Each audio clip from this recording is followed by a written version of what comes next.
नमस्कार, मैं हूं साक्षी राय और आप देख रहे हैं सनातन आध्यात्म एवं ज्योतिष सेवा केंद्र।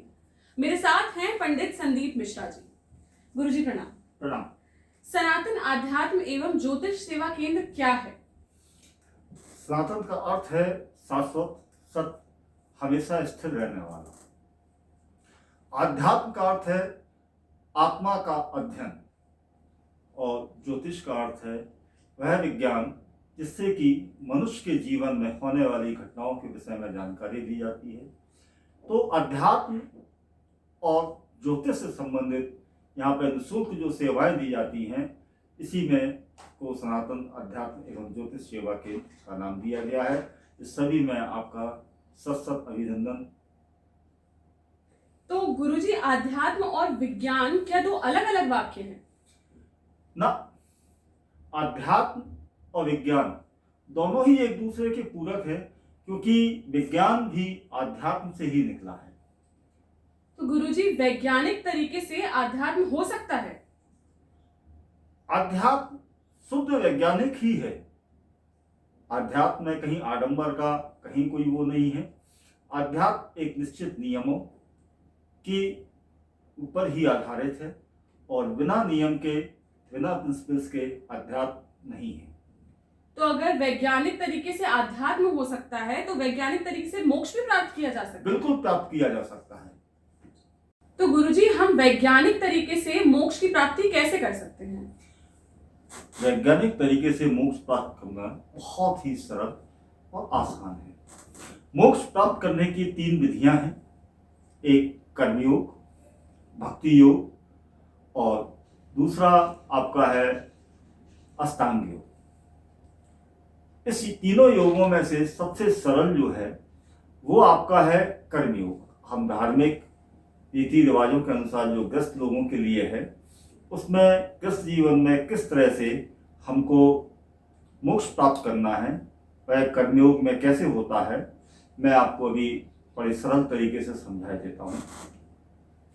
इस सृष्टि में जिस चीज ने भी जहां से जन्म लिया वह चीज उसी की तरफ भागती है। यह एक वैज्ञानिक सत्य है। मैं कुछ उदाहरण आपके सामने प्रस्तुत करना चाहता हूँ।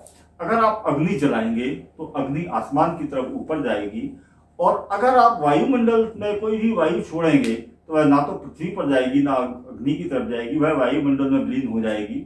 अगर कोई आप जलधारा छोड़ेंगे पृथ्वी के ऊपर तो वह निश्चित रूप से पृथ्वी को फोड़ते हुए पाताल लोक में चली जाएगी। और कोई भी सामान, मटेरियलिस्टिक चीज अगर आप पृथ्वी पर छोड़ेंगे जिसका जन्म पृथ्वी के किसी भी पदार्थ से हुआ है तो वह पृथ्वी में ही मिल जाएगा। इससे सिद्ध होता है कि जो चीज जहां से आती है उसी की तरफ भागती है। मैं और दूसरा उदाहरण आपको बताता हूँ, बड़ा सरल है। आपने हमेशा देखा होगा, बच्चा जब माँ के पास जाता है तो प्रसन्न हो जाता है, खुश हो जाता है। क्यों? क्योंकि बच्चे को माँ ने ही जन्म दिया है और बच्चा हमेशा माँ की तरफ ही भागता है। इसी तरह से हमारी आत्मा को जन्म देने वाली शक्ति है वह है परमात्मा, और हमारी आत्मा भी परमात्मा की तरफ भागने का प्रयास करती है। और शरीर के अंदर दूसरी शक्ति होती है मन, जो कि शैतान की शक्ति है। मन को शैतान ने जन्म दिया है, इसलिए मन शैतान की तरफ भागता है।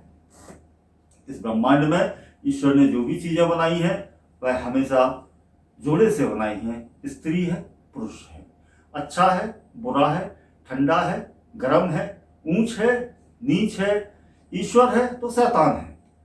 इसी तरह से शरीर के अंदर ईश्वर का अंश आत्मा है तो शैतान का अंश मन है। मन 5 मकारों से मिलकर बनाया गया है: काम, क्रोध, मद, लोभ, मोह और अहंकार।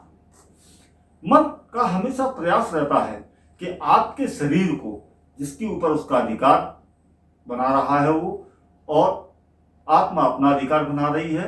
आत्मा और मन में द्वंद्व चलता है। आत्मा का रहता है कि वह शरीर को अपने निर्देश अनुसार काम कराए, मन का रहता है कि वह शरीर से अपने निर्देश अनुसार काम कराए, और दोनों ही जब शक्तिशाली होते हैं आपके ऊपर नियंत्रण करके तो अपने जन्मदाता की ओर भागते हैं।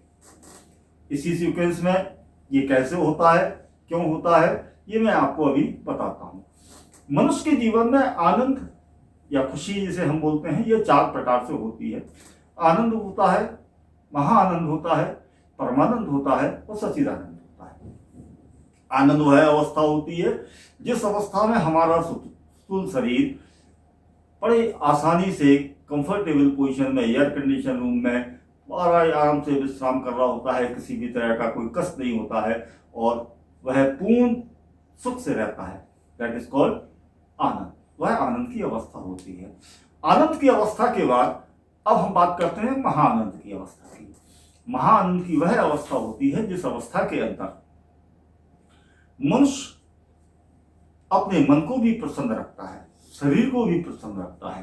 अर्थात बढ़िया एयर कंडीशन रूम में बैठा है, सामने कोई अच्छी उसके मनमाफिक पिक्चर चल रही है, डिस्को पार्टी चल रही है, या कोई भी इस तरह का कार्यक्रम चल रहा है, ऑर्केस्ट्रा चल रही है, अच्छे स्वादिष्ट व्यंजन वह खाना खा रहा है, ले रहा है, पान कर रहा है, तो मन भी उसका प्रसन्न, तन भी उसका प्रसन्न। वह अवस्था महाआनंद की होती है। महाआनंद की अवस्था के बाद अगली अवस्था आती है परमानंद की। परमानंद की अवस्था में मित्रों हमको आनंद और महाआनंद इन दोनों को ही आइसोलेट कर देना होता है, इन दोनों को ही छोड़ देना होता है।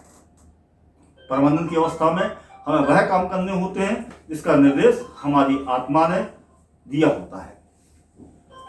कई बार हम कुछ गलत काम करते हैं तो आत्मा का निर्देश आता है कि यह मत करिए, और हम उस चीज को मान जाते हैं तो आत्मा प्रसन्न होती है और हम परमानंद की अवस्था में पहुंचना शुरू कर देते हैं।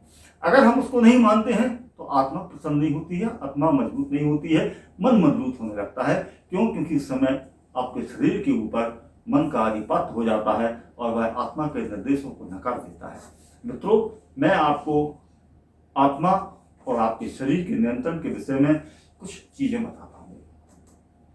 जिस तरह से एक बालक और एक पिता, बालक आपका शरीर, पिता आपकी आत्मा। जब बच्चा किसी भी खेल को खेलता है, छोटी छोटी चीजों को खेलता है और कुछ गलतियां करता है तो पिता उससे कहता है बेटा यह मत करो, यह गलत है। और बच्चा अपने पिता की बात मानता है, अर्थात शरीर अपनी आत्मा की बात मानती है, तो उसका पिता प्रसन्न होकर उसे पुरस्कृत करता है। इसी तरह से आत्मा भी हमें पुरस्कृत करती है, हमारे अड़ंगों को, हमारी व्यवधाओं को बीच में से नष्ट कर देती है और हमें साधन, सुविधा, सामान उपलब्ध कराती है जिससे कि हम और अपने जीवन में आगे कार्य कर सकें। जिस तरह से बच्चे को अगर एक पेंसिल की आवश्यकता होती है और बच्चा अपने पिता अनुसार कहे कर्मों को करता है तो पेंसिल की जगह उसका पिता उसको पेंसिल का पैकेट ला के देता है। जब पेन की आवश्यकता होती है तो अच्छे से अच्छा पेन ला के देता है। जब बच्चा कैलकुलेटर मांगता है तो उसका पिता उसको जो है कंप्यूटर ला के देता है। और अपनी 2 रोटी कम करके भी अच्छे से अच्छे एजुकेशन सिस्टम में उसको भेजता है, अच्छे से अच्छी उसको पढ़ाई कराता है और खुद खाना कम खाता है लेकिन बच्चे को अच्छा स्वास्थ्य देता है। इसी तरह से आत्मा का भी जब हम बात मानते हैं तो आत्मा पिता का कार्य करती है, अपनी पूर्ण शक्ति के साथ में, अपनी पूर्ण सामर्थ्य के साथ में आपको संभालती है और आपको अच्छे मार्ग पर ले जाकर आपको एक सम्मानित जगह पर पहुंचाती है। आत्मा की प्रसन्नता के विषय में मैं कुछ चीजों और आपको बताता हूँ। आत्मा की प्रसन्नता मैं कुछ उदाहरण बड़े स्पष्ट रूप से मैं आपको बता रहा हूँ। जैसे अगर आप वैष्णो देवी यात्रा पर जाएं, आप अमरनाथ यात्रा पर जाएं, हमारे मुस्लिम भाई हज यात्रा पर जाएं, या क्रिश्चियन भाई वेटिकन सिटी या यरूशलेम की यात्रा पर जाएं, तो निश्चित रूप से उस यात्रा के दौरान उनको कष्ट ही कष्ट होते हैं। ना ही शरीर तन प्रसन्न होता है, मजे में रहता है, ना ही मन मजे में रहता है, प्रसन्न रहता है। लेकिन जब अपने गंतव्य पर पहुंच जाते हैं, माँ वैष्णो देवी की पिंडी के दर्शन करते हैं, तो उनका शरीर एकदम पुलकित फूल सा खिल जाता है और हल्का हो जाता है और उनके सारे कष्ट और सारी पीड़ाएं नष्ट हो जाती हैं। बाबा अमरनाथ की गुफा में भी जब हम पहुंचते हैं तो हमारी सारी पीड़ाएं, सारे कष्ट नष्ट हो जाते हैं और हमको एक अजीब तरह की प्रसन्नता की अनुभूति होती है। उस अनुभूति को ही परमानंद कहते हैं। मित्रों, अभी आप कहेंगे कि आप वैज्ञानिक बात कर रहे थे लेकिन आप धार्मिक बात करने लगे, तो अब मैं आपको एक वैज्ञानिक तथ्य भी आपके सामने प्रस्तुत करता हूं जिसको कोई नहीं काट सकता। आपने देखा होगा कि हमारी माताएं प्रसव पीड़ा से गुजरती हैं, नितांत कष्ट से जाती हैं, बहुत कष्ट उनको होता है, नरकीय पीड़ा से जाती हैं, जीवन और मृत्यु के बीच में झूलती हैं। लेकिन जब वही माँ बहनें हमारी शिशु को जन्म देती हैं और शिशु को गोद में लेती हैं तो उन्हें जो आनंद प्राप्त होता है वह आनंद परमानंद होता है। उस समय वह माताएं बहनें अपना सारा शारीरिक कष्ट भूल जाती हैं और एक प्रसन्नता के उसमें खेलने लगती हैं। जब वही शिशु स्तनपान करता है अपने माँ का, स्तनों में कई बार काट भी लेता है, माँ को भीषण पीड़ा होती है, लेकिन माँ उस पीड़ा को बर्दाश्त करती है और अपने बच्चे की पेट की भूख मिटाने के लिए अपना स्तनपान कराती है और उसमें भी बहुत प्रसन्न होती है। वही बच्चा जब अपनी माँ की गोद में मलमूत्र त्यागता है, उसकी गोद गीली हो जाती है, माँ अपने आप को गीले में रखती है, लेकिन बच्चे को सूखे में करके उसको जो प्रसन्नता प्राप्त होती है वही परमानंद होता है। इस तरह से अगर हम परमानंद में जीना शुरू कर देते हैं तो हमारी आत्मा धीमे धीमे मजबूती में चली जाती है और इतनी मजबूत हो जाती है कि हमारे शरीर को आगे ले जाती है और मन के मकड़ जालों को तोड़ देती है। आत्मा को मजबूत करने का मैं एक उदाहरण और आपको बताता हूँ। रेल के इंजन के आगे अगर आप ट्रक का इंजन लगा दें तो क्या वह रेल को खींच के अपने गंतव्य तक ले जा सकेगा? कतई नहीं ले जा सकेगा। हमारी प्रारंभिक अवस्था में हमारी आत्मा इतनी मजबूत नहीं होती है कि हमारे शरीर को अपने गंतव्य तक ले जा सके अपने शरीर के साथ में। तो उसके लिए हमें आत्मा को मजबूत करना होता है। रेल में रेल का इंजन ही बनाना पड़ता है। हमारी आत्मा को इतना मजबूत करें, उस इंजन को इतना मजबूत करें कि वो पूरी की पूरी रेल को खींच के ले जाए। हमारी आत्मा हमारे शरीर रूपी रेल को खींच के परमात्मा के पास ले जाए।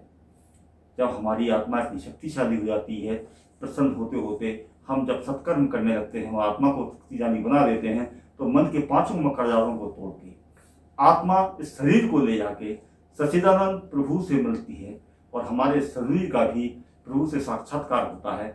वही साक्षात्कार अगली स्टेज कहलाती है, जिसे हम कहते हैं सच्चिदानंद तथा सच्चा आनंद।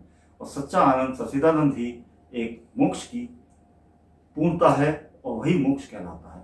धन्यवाद। धन्यवाद गुरुजी, आपने मोक्ष के बारे में अति सुंदर।